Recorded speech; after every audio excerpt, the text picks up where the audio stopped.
Hello, everybody. My name is Anat Admati. I'm a finance and economics professor here at the GSB, and I am a faculty director, founder of the Corporation Society Initiative, CASI, powered by the passion of faculty, staff, and student leaders, and students more generally, seeking to engage the community in a discussion of especially issues around governance and accountability, both in business and in government. And the question is, how can we have a system that works, and especially given today's discussion, how can we have a system that works unless we have some visibility to this system, and therefore have, the ability to hold power to account. So I like to quote Joseph Pulitzer, who said over a century ago, "There's not a crime, a dodge, a trick, a swindle, a vice, which does not live by secrecy." And his big hope is get these things out in the open, describe them, attack them, ridicule them in the press, and sooner or later, public opinion will sweep them away. So that was the optimistic view, that if you just expose things, and sunlight is the best disinfectant, etc., then it works out, the system works out. So the first CASI event that we had ever, 3.5 years ago, was with a colleague of our visitor, John Carreyrou, who wrote a book about Theranos. And the second event had a panel on scandal, success, and accountability, which actually had all the 3 visitors of this February, 3 years later, including Emily Glazer, who was noted at the time for her reporting on Wells Fargo. So that was kind of the scandal of the day, if you will. And those of you who came this fall, we had 2 journalists as well. We had Nicole Perlroth and we had David Barboza, both of whom have written important books on important issues. So we have Emily back here at Stanford, where the crisis of the day that she's been reporting on include Facebook as part of a team, and Credit Suisse, where she is among others. There's Gates Foundations and other things in the title. And fortunately, we have the perfect moderator for this event, our very own Matt Devine, who comes from the world of media himself. And so I really look forward to having the 2 of those wonderful people engage with one another on the issues. Thank you very much for joining us. Thank you, Anat. And as I said, we're very pleased to have Emily Glazer with us today. I'm just going to give a quick bio about her, a little bit more in depth. We'll do kind of a structured Q&A for the first portion, and then would love to turn it over to both the people here who are in the audience in person, as well as Chris Cobham will be handling some of the Q&A from our Zoom guests too. So Emily joins us today from the New York Bureau, where she works for Dow Jones of the Wall Street Journal.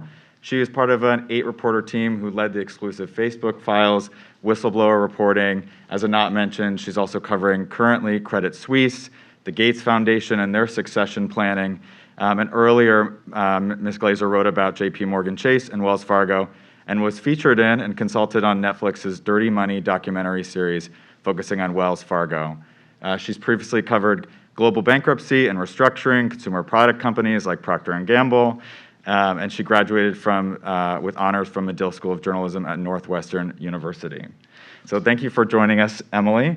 I first wanted to start out and ask you a little bit about your role as a journalist more broadly. I think there's here amongst business students, there's this perception that journalists exist, as Anat said, to kind of disinfect and hold accountable a lot of organizations. Mm-hmm. I've even heard professors mention in classes here that when bankruptcy happens with a company, that maybe that's the fault of journalists for not catching some of that earlier.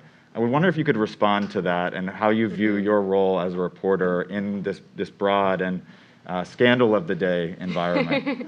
Thank you, Matt. Thank you, Anat. Thank you all for being here. It's so reinvigorating to be here in person, and also thanks for the guests online, our true hybrid event. Yes. I wish you could see my mouth, like my jaw drop when you say it's, that comment about it's the fault of journalists if a company files for bankruptcy. So I just want to describe, my jaw did drop.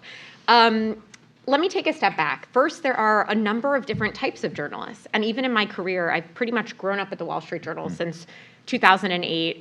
One of the few people I feel like I have not changed companies, but I've had so many different roles. And my job as a journalist has changed so many different times. You know from the media world that, you could be a journalist who is really focused on war correspondence. You could be a journalist who is focused on entertainment, on sports. My husband's a sports journalist. We have very different jobs. I'm really more of a business and financial journalist.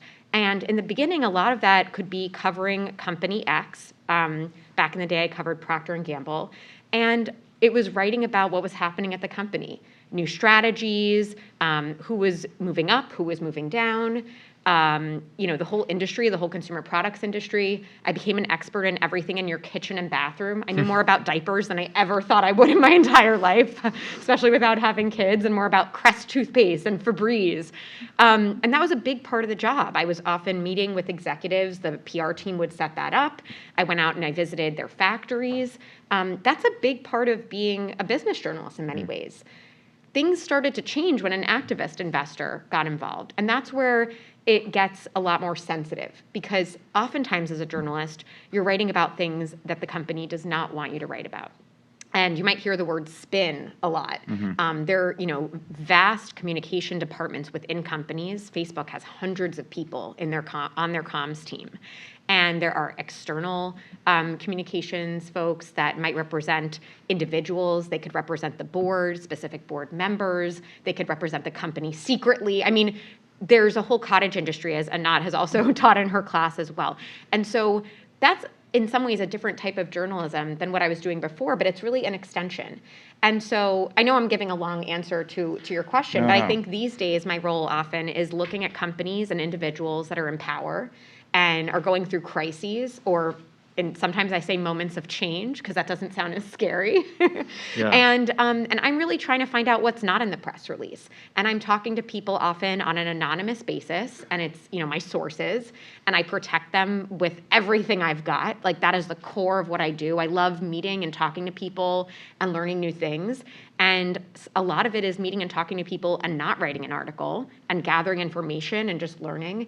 And oftentimes, then it does lead to an article or a story, which might then become part of a podcast. It might lead to me going on CNBC or other channels talking about our reporting. It could lead to a documentary. It could lead to how we put it in a newsletter or even a tappable Instagram story. So the job of a journalist is to gather and report factual, truthful information, and to give everybody a chance to comment on that.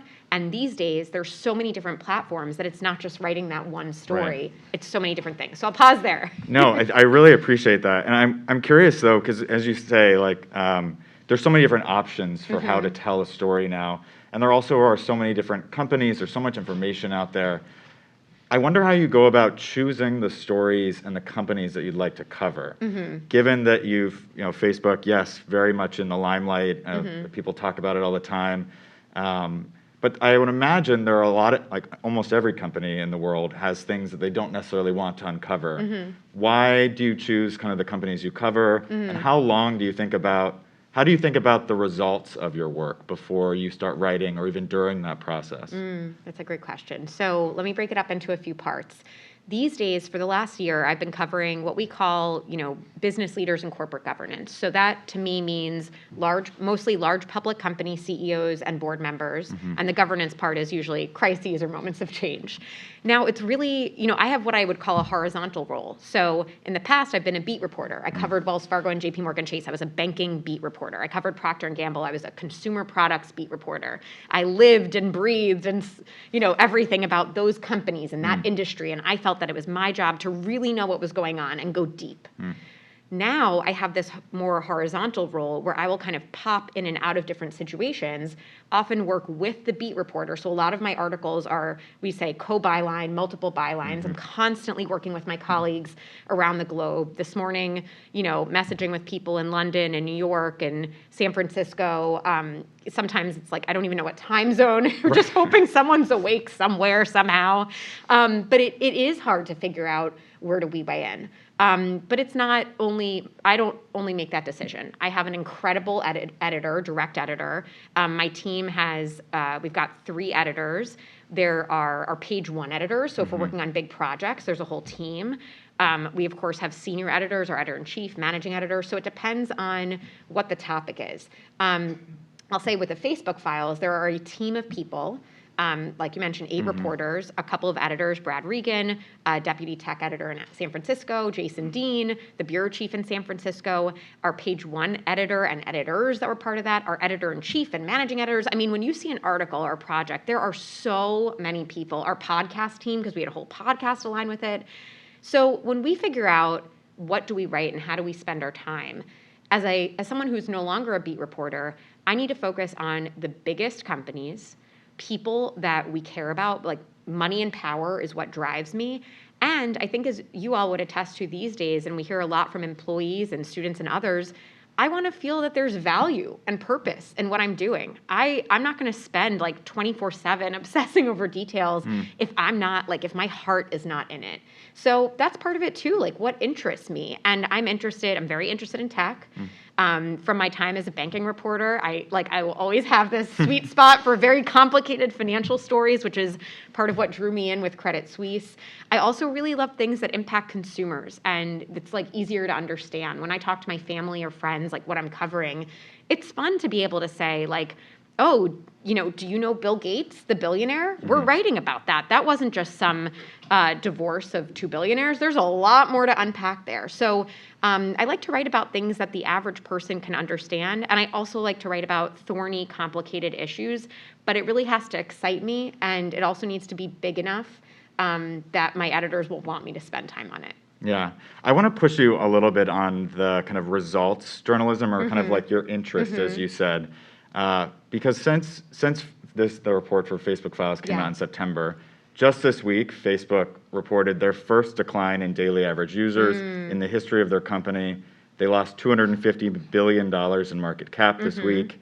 Clearly, there's some impact to this reporting and kind of the upswell of a wave. I guess we've heard from reporters who have come here and said that they begin and do their reporting without thinking about the results and the impact of their work. Do you subscribe to that belief as well? Or who do you write for, and how do you think about the impact of your work down the line? Yeah, great question. I love when you're like, I'm going to push here. And Sure. when I'm usually the interviewer, I'm like, here we go. Here we go. Dig What's in. coming, Matt? Okay, so let me think about a good way to answer that. I think that whenever it is a super powerful person or company, of course you're thinking about the impact of the work. But what drives me as a journalist, and part of why I've stayed at the Wall Street Journal for so many years, is that we have the most strict ethical values and standards out there in the business. I'm not just saying this because I'm drinking the Kool-Aid. Like, people will leave the journal and be like, whoa, I didn't realize XYZ place over here. It's just very different.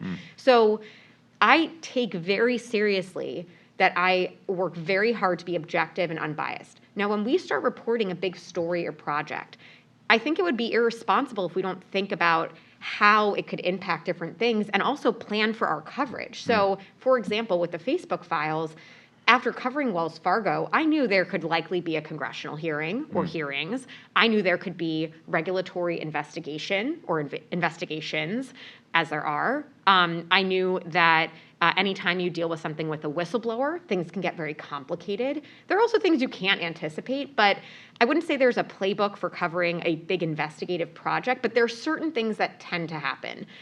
Regulatory investigations, potential settlements, congressional hearings, executives leave, board members leave. And I don't say this in a flippant way at all. It's something that I learned from doing the Wells Fargo reporting over several years, and then before that from mirroring and talking to my colleagues that had covered this type of work. So I had kind of had that baseline of these are things that might happen that our reporting may impact. With Microsoft recently, we wrote about Bill Gates and Melinda French Gates and their divorce and ties to Jeffrey Epstein. We wrote a follow-up article about Bill Gates having an affair many years ago with a Microsoft employee that ultimately led to him resigning or being forced to resign, depending on who you ask, from the Microsoft board. Now, I didn't know And I was not in touch with a shareholder who then put forward a proposal asking for a lot more transparency in how Microsoft handles sexual harassment investigations. I was not privy to that. Did I think that things might happen after our reporting came out? Yes, but I didn't know what. That shareholder proposal then passed, and Microsoft a couple weeks ago announced that they're really revamping like how they handle sexual harassment investigations and how much transparency they have. So that's impact of work, but I don't coordinate with anyone. If they choose to use our reporting in a way, whether it's cited at a congressional hearing, shareholder proposal, changes to a company's structure or the people involved, we're not coordinating. We're trying to write about it and like get the facts straight, and then how people want to deal with it is up to them. No, that's super, very interesting, and I think there are a lot of journalists who seem to take kind of maybe different perspectives towards that. I also want to ask about your, as a business reporter, and especially at the Wall Street Journal, which prides itself on its business coverage, where a lot of the clients for your work are also businesses, how the interaction between kind of the incentive structure of you as a journalist, and how do you interact with the business side of the paper? And is that a conflict of interest that you worry about sometimes, especially as we see a lot of journalist organizations or outlets, those barriers becoming smaller and kind of breaking down a little bit? We were joking about this a little earlier, Yes, since you had made the transition from in the newsroom editorial side to the business side, and I was like, what was that like? We got to talk about this after, because it really is a separation of church and state. So my badge at the Wall Street Journal offices in New York, I don't even have access to those floors. We'll sometimes be like, ooh, the 7th floor, like the 9th floor. It's like this, part of the building that you're not supposed to be there, because I should not know what is going on the business side. I know it might seem like weird, because in a lot of companies, the whole point is like collaborating and bringing people together. But it's just slightly different. And I think that there are ways that it might overlap or intersect. I now help curate speakers and panels for our CEO Council events. That's on an editorial side where I work with editors. There are also people that work on those events on the business side. I don't coordinate with them. I have no idea what it takes to be on the Wall Street Journal CEO Council, or how they decide the members or any of that. And it's very, like, that line is so strong. There is no gray area there. And I can't emphasize that enough, because it's so core to who we are as a company. We feel like if you can't trust us, or if you think that we have some kind of bias, then that influences everything you think about reading the articles I write. I'll just give one more example. Even coming here today, I can't accept anyone paying for my way here. So my company paid for it. Stanford was very nice to offer, to fly me out and put me up in a hotel. And I politely declined, because the Wall Street Journal will pay for that. Because in the future, what if I end up writing about something, or I have to choose a professor to interview for a story? Someone could say, well, Stanford paid her. That's why she did so-and-so. Or Stanford paid her. That's why she's writing about this in so-and-so way. So we literally and also I should add, this event is open to the public. I can't speak at events that are exclusive in some way, because that also might show a conflict of interest. So I'm only giving those examples to show it is very strict, and there are a lot of rules. I had approval to come here today. Yeah. My editor knows, our communications department knows, but that's just one example where editorial has all these rules we follow, and business is really, it's crucial, because we are a company. We report earnings. We got to make money. I am not working as a nonprofit, which is a whole other business model, but we really keep those two separate. I'm sure you can see my enthusiasm here, because it's very serious. No, that makes sense. I'm curious how you think more about the journalism more broadly. We've expanded, my view is we've expanded the definition of what it means to be a journalist and a reporter, to live under the news and then media umbrella. Yes. Has been grown quite large. Yes. But you clearly think of yourself and the role that you play, and also Dow Jones, the Wall Street Journal, as a very specific place. That's why you stayed there. How have you seen kind of the idea of news change? And do you have any concerns about where the industry is going, and how people refer to news and the role that they play in society? How much time do I have to answer that? Sure, yeah. So it's a complicated question, and I'm going to give a complicated answer. I went to journalism school undergrad. And so I feel like sometimes I'm like a 50-year-old in my 33-year-old body where I'm so, old school sometimes in what I do and how I approach it. Because I was really trained in like this very traditional sense. I've grown up at a newspaper, which now, we describe ourselves as like a digital company. And obviously we're doing a lot on many different platforms. But we have very, very strict rules of how we think of journalism. That's not the whole industry, and I don't pretend that it is. That's kind of like how I take my job. My husband used to work at the Wall Street Journal. He now works for The Ringer, which is owned by Spotify, a tech company, and he's still a journalist, but does a very different type of journalism. And I respect that and applaud it, and it's very interesting for me in my personal life because we can talk about how the industry is changing. I have very good friends that have left top publications to start their own Substacks or to join organizations that are now where the journalists have equity in that company because they want to have a different financial structure. There are people that are really opining on the news and have some reporting, and that's a different kind of journalism. And there are also, I remember when I was at Northwestern, like the whole thing was like citizen journalists, and what does that mean? And so we see this evolution a lot over time. I think that the best way I can think about it is it's constantly evolving. And so I think about how I want to be a journalist and how my work wants to be portrayed and who I want backing me. The Wall Street Journal is my infrastructure. But that doesn't mean that's the only kind of journalism. That's why in your first question, it's like there are all these different types of journalists in many different ways, covering things in a lot of different ways and on a lot of different platforms. What I'm seeing more and what I'm really curious, I don't have the answer to this, but I was chatting with one of my mentors the other day about it, Geraldine Baum, who's at CUNY and helps with their journalism program there. A lot of students, she was saying, are kind of really looking at that individual model. Like I am my own company on my own, like with my newsletter, and I might do XYZ type of reporting and, may have XYZ type of subscribers or people that will pay for that coverage. I'm seeing right now that it's moving a little bit in that direction, like an individual journalist really wanting to own their work all the way through. They have a big story, what happens if you write a book, if you're on a documentary, if you do a podcast, like, do you have control over your subscribers? So they're almost like their own business people too. And I think that's where the industry is shifting a little bit, but a lot of that also depends on how social media keeps evolving, because a lot of it depends on not just email and those platforms, but how Twitter, Facebook, LinkedIn, Instagram, TikTok, like these are all platforms where people consume news. And so if those are evolving, that will change the business models as well. So it's complicated. It seems to me that you would, and you didn't express this, but like based on what you said earlier, that there's a concern possibly there, given how much you rely on editors to keep you non-biased, to push you in different ways. Like the structure of the system that you have at the Wall Street Journal has very few peers in terms of the resources that are available to you. Whereas these one-off journalists have very maybe different incentives or different kind of pushbacks.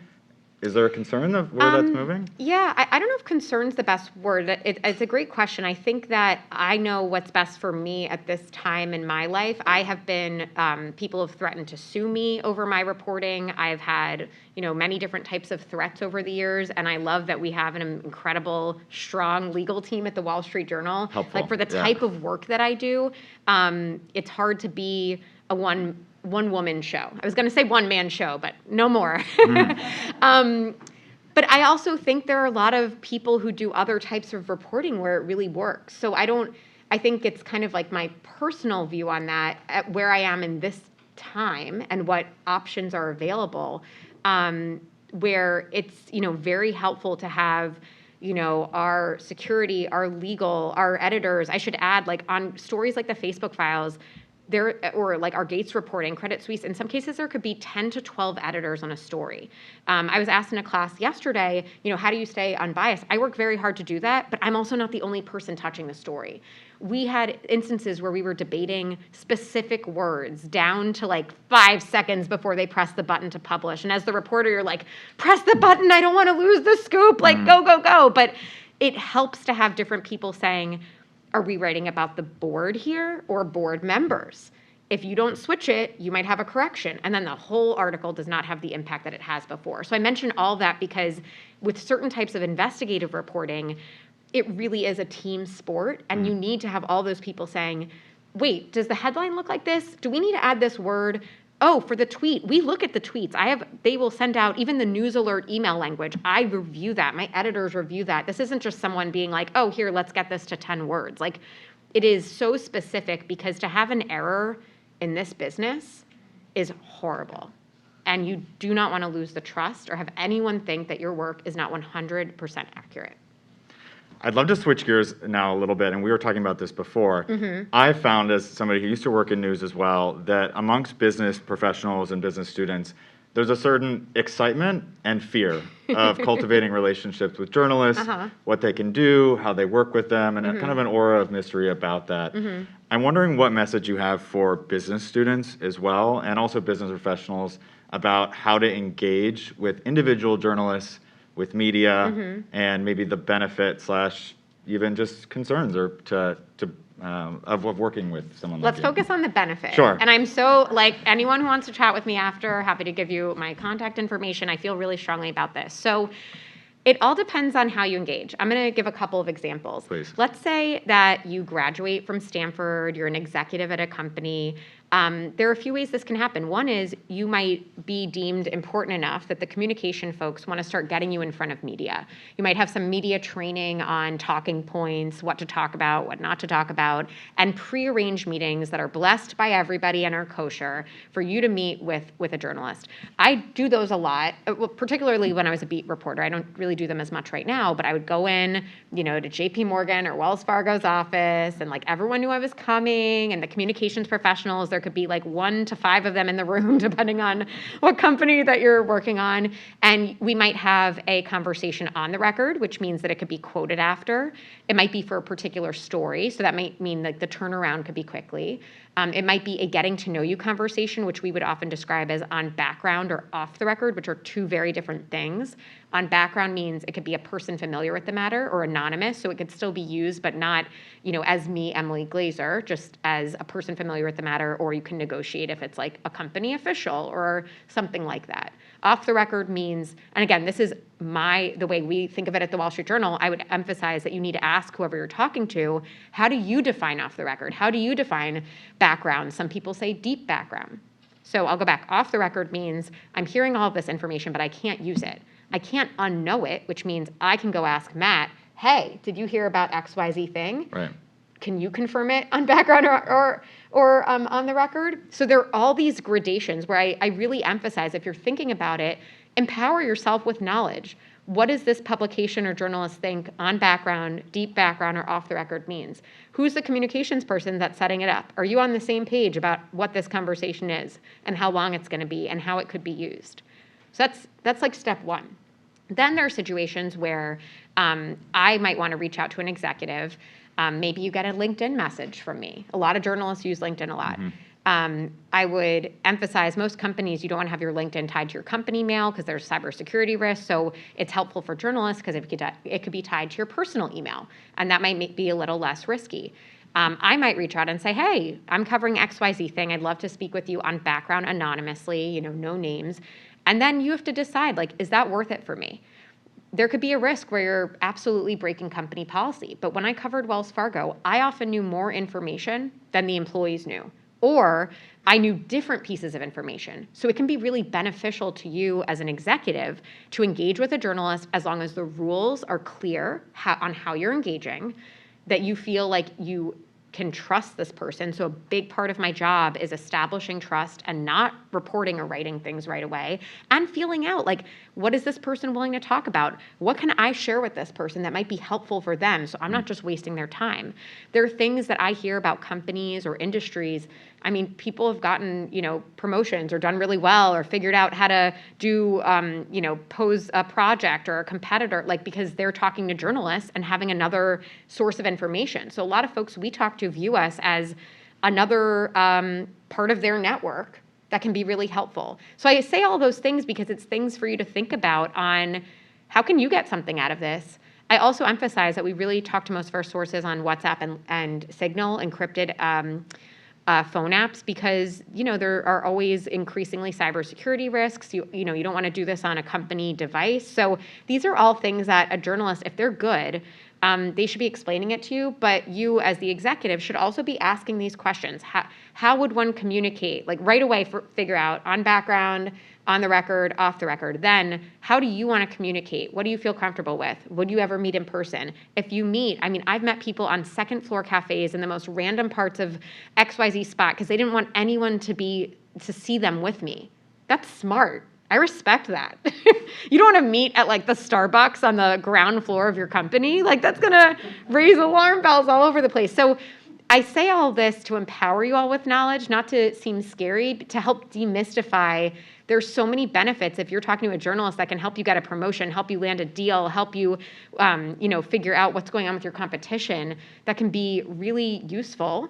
You just have to be really smart about how you engage and spend that time with the journalists figuring out what that means. Thanks, Emily. How did my pitch go? Is anyone feeling, okay, thank you. I got a thumbs up. I appreciate it. 2 thumbs up. With that, I would love to open it up both to our Zoom audience and the room here. I ask that if you're here, if you could stand and just kind of give your name and then say your question, just so we can pick it up on here. And then Chris will be flagging me down for any Zoom attendees. Emily's free to talk about anything she's reported on, and as well as many of the topics we've touched on here. Yes, Matan. Yeah. So Matan, I was an investigative journalist in Israel before coming here.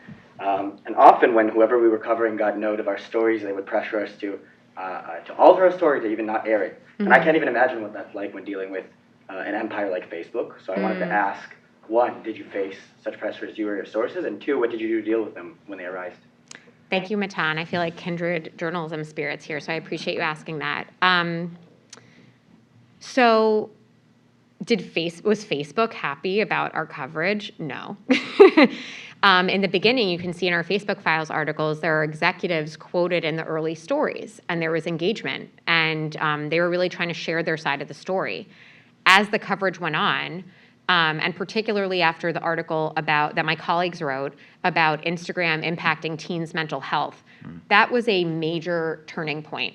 I've heard that a lot when I travel, in New York and DC, elsewhere. It's like, I think that really struck people because it was like the kids.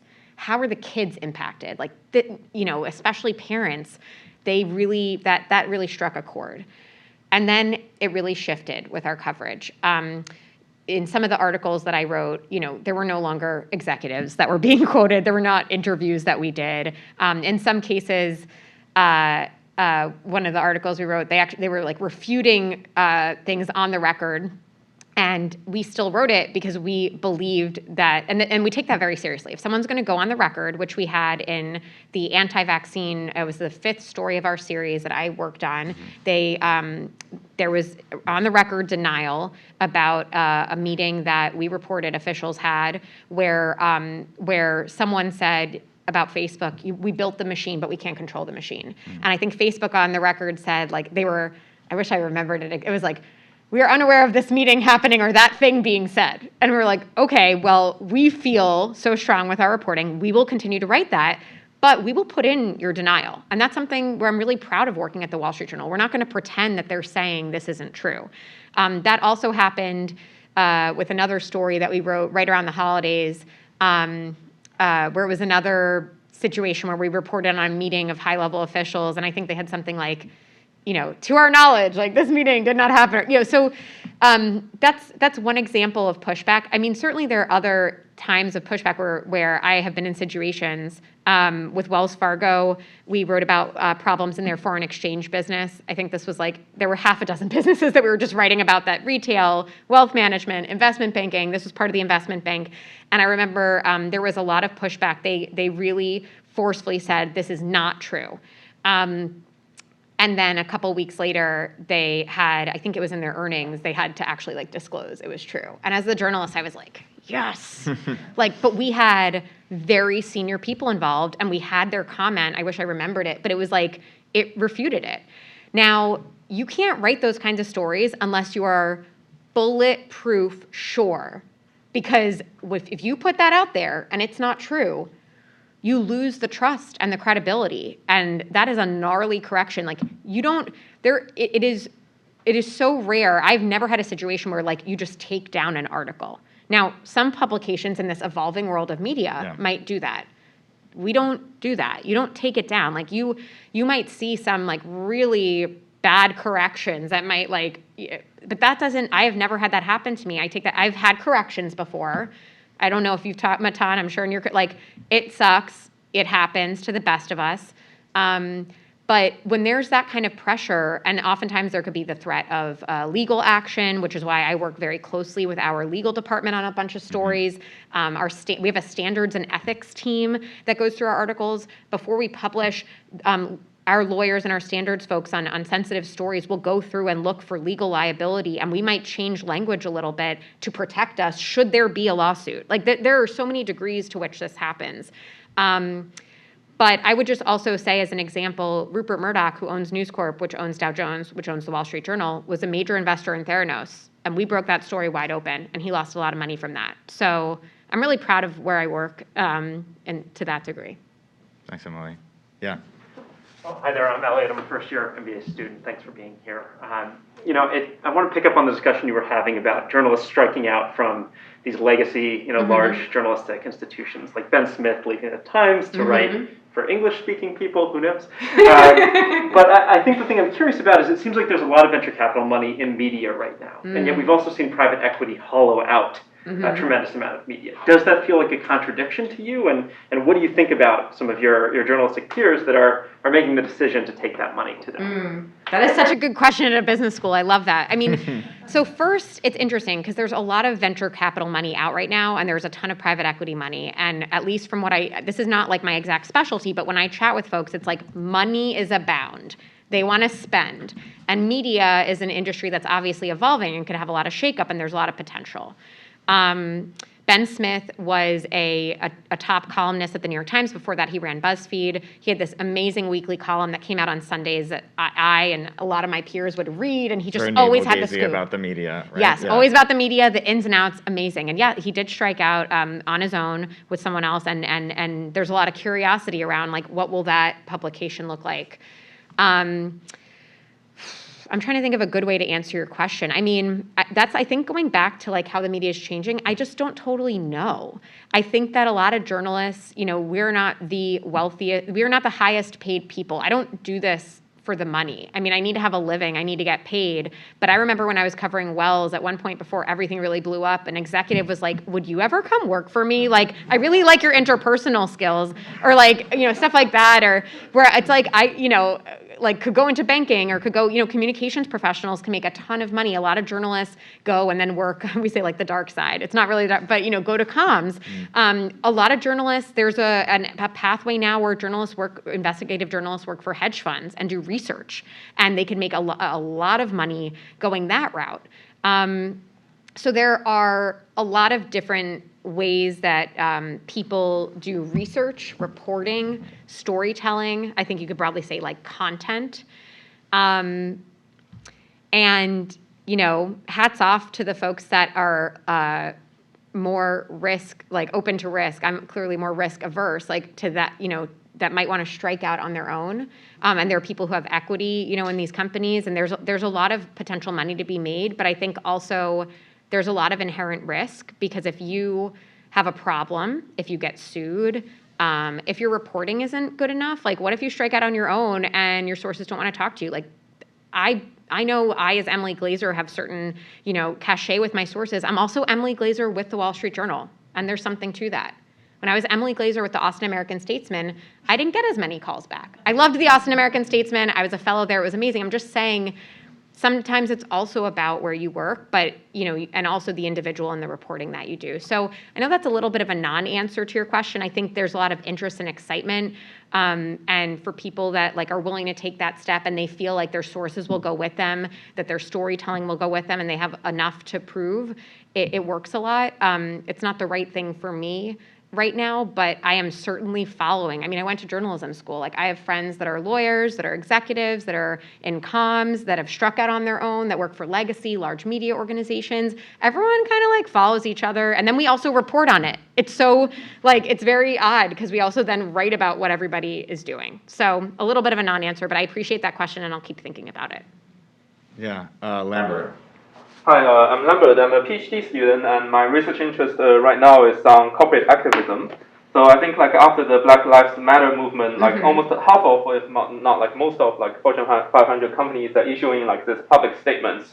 So I wonder whether, like, to you as a business journalist, whether the boundary between like a business and a politics are becoming like a blurry, and also how to separate what do you call like facts from like opinions in this case, because in my opinion, like if a corporation is claiming support for BLM, then it's both a fact and an opinion. But if it's also selling All Lives Matter T-shirt like Walmart or some other companies do, there's authenticity, hypocrisy issue here. Then what's your view on that? Thank you. It's a great question. I'm spending a lot of my reporting time on this, so I kind of want to take a step back first.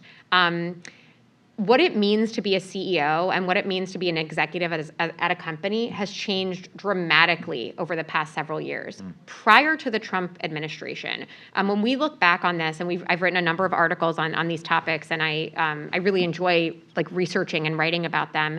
The bathroom bill in North Carolina, the trans bathroom bill, was really when we started to see more CEOs speak out on matters that you might not traditionally have thought were be like core to their business. And then the Trump administration, there were more and more CEOs speaking out, certainly Trump's executive order on immigration, and then a number of other things after. You mentioned the Black Lives Matter movement. After George Floyd's death, there were a lot of statements made. Companies, many CEOs felt they had to. In some cases, they didn't initially, and their employees demanded it. Their customers demanded it. Some of those were just big, bold statements and then no action, to your point. Some of them led to changes in hiring practices, compensation, how businesses were structured. And then there was another big turning point with the Capitol riot. That was when I was just starting this new role. And it was really interesting to see, like, Jamie Dimon from JP Morgan Chase made a statement right away. Now, he very much views himself as like an elder statesman of the banking industry, and is. And then I started to see more and more trickle in.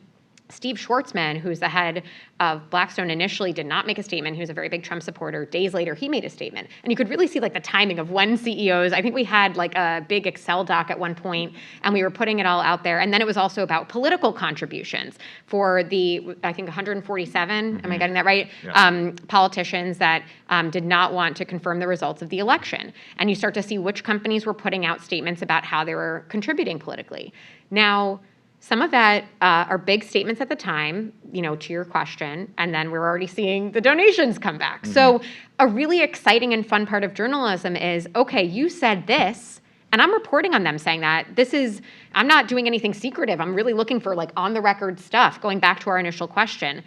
And now the fun part is, okay, so are you following up on that? What are people saying internally? Oh, did we see on your like PAC filing that you've already started contributing again? These are just ways that journalism can have an impact. We saw it again with COP26 in Glasgow on climate. Many CEOs went for the first time. I talked to a lot of CEOs that were like, first time here. You know, I can't, zero, like, we're going to do it. We're committing. Like, you know, 2030, that's our big year. And then their lobbyists were in DC pushing back on the bill because they didn't want tax increases. We wrote an article on that. That's part of journalism too. So I think that a big part of journalism is holding companies and individuals accountable. It's writing about, it doesn't mean positive or negative stories. We're writing about those big, bold statements. And then we're following up to say, okay, so now what and what's changed? The last part of your question, and I know I'm giving a long answer here, I look at companies to see, you know, how are they structuring compensation? We wrote an article about how some companies were changing how executives are compensated based on diversity, equity, and inclusion metrics. That's a newer thing that's going on. Some company boards have created corporate social responsibility or ESG committees where board members are tasked with, not just in their nominating, governance, or audit, how are we doing on these issues? And that could include environmental, social, and governance. I'm sure you're all familiar, you know, with ESG factors. If someone is head of DEI or head of ESG, who are they reporting to? Are they siloed off in the investor relations world? Are they reporting to the CEO, which sometimes happens these days? How big are their teams? What kind of budget do they have? Like, these are all questions that I'm asking, and I'm not the only one reporting on that, but business is not just business these days. When I've talked to more than, you know, hundreds of CEOs on this, they are still figuring out, when do I speak up? When do I weigh in? What do I say? And how do I do it? So it's really interesting and fun to report on that. Thanks for the question. Yeah. Mohawk. Hi, I'm Mohawk and I make journalist videos on YouTube, so I'm someone like you might consider a citizen journalist. Two questions. One, not mainly about Wall Street Journal, but what is your take about the domination, like the business domination of New York Times over other platforms, like it's just acquiring talent and other platforms, which might be at odds with a lot of people going independent. How do you view that as the future of journalism? And secondly, I know you don't have access to the 7th and 9th floor, but why do I need to call a number to unsubscribe from Wall Street Journal? Wait, how do you unsubscribe? Did I hear that right? Or Yeah, I mean, like, I think to unsubscribe from Wall Street Journal, you need to call a number. oh yeah, well okay. Let me answer that first. Very funny and good question first. So I would say any publication, if you want to unsubscribe, of course it's difficult. This is like if I have like a subscription service to a monthly, like skincare regimen or something, it makes it very hard to unsubscribe because it's a subscriber-based business model. I bet many of the people in the audience here could tell me all about that, or you probably half of you have companies about this and could explain to me like the ins and outs. So, I was actually trying to unsubscribe from a different media organization the other day because I decided, I don't know if I want to pay for that. And then they came back at me with like, you could spend just this amount for the full year. And I was like, all right, I'll do it, right? So you don't have to call, you sometimes have to call a phone number. Most publications, you can do it on the website and they will try every which way to keep you. Because when you lose, it's like the stickiness of a customer. I think, again, you guys probably know more about this than I do. And this, I'm not on the business side, so I only know about this from, reporting, but you don't want to lose someone once you have them. Okay, so that's sort of a half answer to your question. And kudos to you for asking a tough question. Now, the first part of your question, I just want you to remind me. Oh, New York Times. Yeah, I think you said media domination. I'll stand here at the Wall Street Journal saying, I would say we're the dominant player, obviously with business and finance news. So I just want to respond to that part of it. Now, the New York Times recently bought Wordle.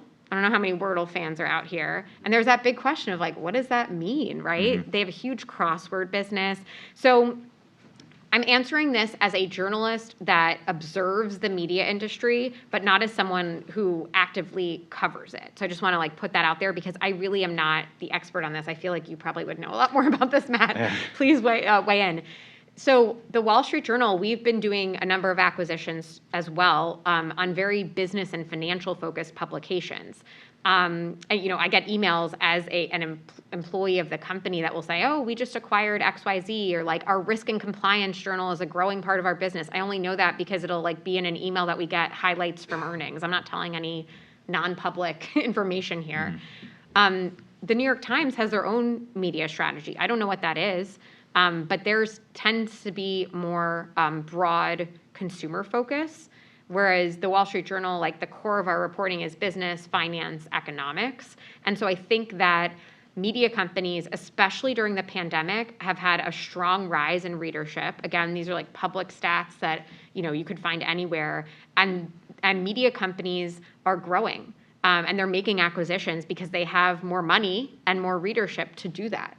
It's interesting, when I joined the Wall Street Journal as an intern in 2008, it was like a dying business. It was during the financial crisis. I was joking earlier, like I went on a business trip. I was a news assistant. I wasn't important enough to get like a company cell phone. I still have my 516 area code from growing up in Great Neck, New York, because they didn't give me a cell phone. Like money was tight. I mean, I've had to make like really strong cases for why I had to do certain trips and very particular budgets. Like I've stayed at club quarters. I don't know if you like hotels that were like the least expensive flight. Like, and that's because part of it was me. I didn't want to like overdo it, and that's who I am as a person. But I say that because for many years, the business was like declining, and it was there wasn't a lot of hiring and expansion. The pandemic. Again, my understanding as an employee has changed a lot of that. Like many journalism outfits and media organizations are growing because they can. Because during the pandemic, people wanted to find out, what is coronavirus? Like, how is this changing? Like, they would pay for factual news on what is going on. And it was a really dramatic shift. I would also add the election was a really big part of that. And you can probably speak more to broadcast companies and how that changed, their business models. So I'm a little limited in how much I know, but I think, you make a big point. There's a lot of growth going on right now. And to the question earlier, also a lot of private equity and VC money wanting to get in on that. Yeah, Chris, do you have someone from Zoom? Yeah, we've got a couple of questions on the line here. The first one from Jim Salzman. The question is, Emily, do you believe that the recent focus on racial tensions in media reporting over the past couple of years has taken attention away from economic class issues such as executive pay, inequality, and budget deficits with tax and spending equity that were more top of mind at the beginning of the last decade? I think that it's not an either or. I spend a lot of time reporting on ESG issues because that's what shareholders and other stakeholders, employees, vendors, customers are asking about. I mentioned that story earlier where executive compensation is changing because in some companies, I think it's Starbucks, I want to remember, Nike, and a few others, so it's almost like interwoven in some ways. We write up massive stories and projects on executive comp every year. That hasn't changed. But some of these, what some might call social issues, I'll just call them like ESG issues, have intertwined themselves with company performance, executive pay, what CEOs are asked about. So I just don't think it's an either or. It's definitely on the front burner way more. When you have institutional shareholders like BlackRock, Vanguard, State Street, Fidelity, Larry Fink just put out his annual letter that is gospel for many people in that world, really pressing on ESG and saying that's a focus. When you have the biggest money managers that have massive impact on large companies because they own a lot of those shares and can vote yay or nay to board members, proposals, strategy, and also be behind the closed doors talking to company executives saying what they want, that has a big impact on how those ESG factors are talked about. And those are coming from the shareholder side, which you would traditionally say is, they're not just asking about company metrics and profit and loss. So I guess I think it's a good question, but I twisted it a little because I think it's both. I want to ask you actually a Yeah. follow-up on that, because I think around like agenda setting for what you cover, you mentioned that the reason you spend a lot of time on ESG is because investors and shareholders are all clamoring for that. That makes it sound as if the way you think about reporting really comes from what's in the collective culturally and what people are talking about. I wonder how you kind of think about that broadly, things in the zeitgeist and what's important to cover versus what you see as priorities. And maybe as a specific example, you mentioned earlier the Capitol riot. I remember there being intention in newsrooms about, do we call it an insurrection? Do we call it a Capitol riot? Does media or a journalistic organization lead with this new way of talking about it? Or do we kind of follow and wait to see how people talk about it more broadly? So every media organization handles that a little bit differently. Right. At the Wall Street Journal, we have like a team of people, and we actually have this newsletter called Style and Substance. And it will literally say, how do we as an organization refer to something? An example that is not as charged would be JP Morgan Chase. It used to be J period, P period, space, Morgan, Right. space, little things that how do you define a company? We used to, I think, capitalize internet, capital I. That was a big thing when it changed a couple really years big, ago for journalists. Yeah, and when I went to journalism school, you had to memorize AP style, and all that's still really important because you want to have the consistency, and you don't want something to look sloppy. Now, a big thing we did change, and many other organizations, we now capitalize Black if we're referring to an individual's race or ethnicity. And we have a certain way that there was a lot of thought that went into that. It was a whole team of people. They got a lot of input. And that didn't happen overnight. So I think to your question, sometimes it's tricky. And I, as a reporter, don't want to just make the decision myself. This is why we have editors and copy editors. I'm trying to find out what are we doing institutionally. If I don't agree, there's a lot of ways to give feedback, and oftentimes, you saw a number of reporters, write letters to, that they sent in to senior folks and kind of ask or demand, like just like many companies, like employees have a stronger voice and they were asking for changes. So sometimes, a big one that I was not as involved in was with now former President Trump. Would organizations write if he lied about something? Yeah. Or would they call them like non-truths? Sure. I did not spend as much time on that, but it's something that organizationally different places had to handle, and it's really, really complicated. Like, I first would look to figure out, okay, what's our style? And if I feel like our style doesn't accurately reflect something, like, I'll go head to head with an editor and be totally annoying, and we'll figure out where we go from there. I've had situations on style or other things where I've said, respectfully, I disagree. My name is on the story, and we try to figure things out from there. And it can get heated. People care a lot. And like I said, every word matters. And when it's kind of looking at society and how certain issues are described, it's really hard in that moment. But that's also why there are often like teams of people that are thinking about like, how are we going to do this? Okay. Good question. Sure. Yeah. Hi, I'm Christina. I'm an MBA 1 here. So Wall Street Journal has a very prominent editorial board and an opinion side that's obviously separated from your business. Mm-hmm. And let's just say that they have very, very strong opinions sometimes. So how does sort of having a really strong, albeit sometimes controversial, opinion side of the business affect what you do? So I appreciate you mentioning that they're separate. I just want to emphasize, again, separation between church and state. I work for the newsroom side, and we have our process of how we write fact-based stories and request comment. I'm not part of our opinion side of the paper, which has a whole other group of people and their own way of doing things. And over the years, both at the Wall Street Journal and broader organizations, there have been big pushes, some from employees, some from management, to better show that there's a difference, down to even like the most popular articles. Are they all grouped together? Or are they separate? If you go on the website, is it very clear this is the opinion, not the news?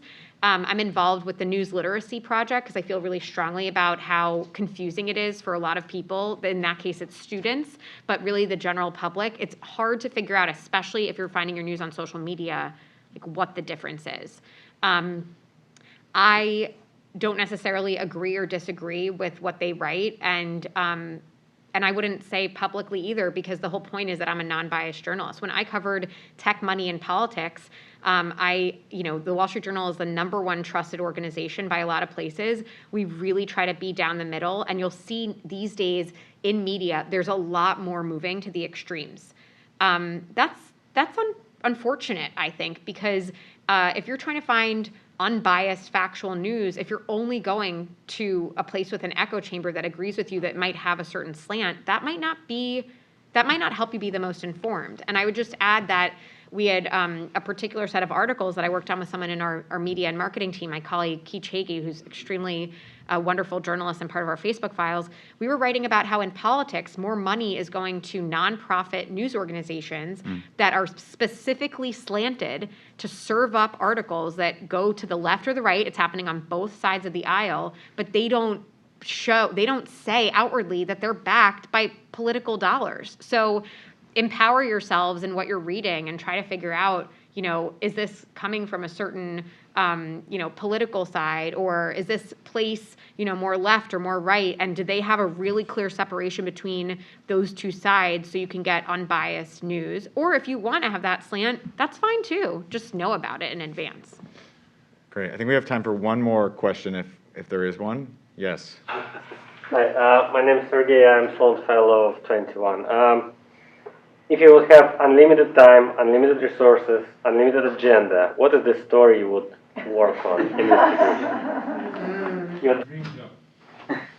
If I told you, then all of my competitors and the people that I would be working on would know, and I imagine some comms folks are listening in on this. I will broadly describe, if I had unlimited resources, I would go after the most powerful people or organizations who I think are doing things that they're purposefully trying to cover, and think that they can get away with it. Part of what drives me as a journalist is getting the truth out. Ever since I was young, my older sister used to make fun of me all the time. Like, Emily loves the rules. She always wants things to be fair. It's so annoying. It's like, that is who I am. I really believe if someone is doing something wrong or trying to hide it, like, they need to be called out, and everyone should be treated equally. Just because, a company might have a ton of money or an individual might have a ton of money, that doesn't mean that you play by a different set of rules. Not in my book. Watch out. No, I'm just kidding. But I just couldn't say more because I can't show my cards there. Great. Thank you, Emily, for being with us and being so candid with your answers. Thank you.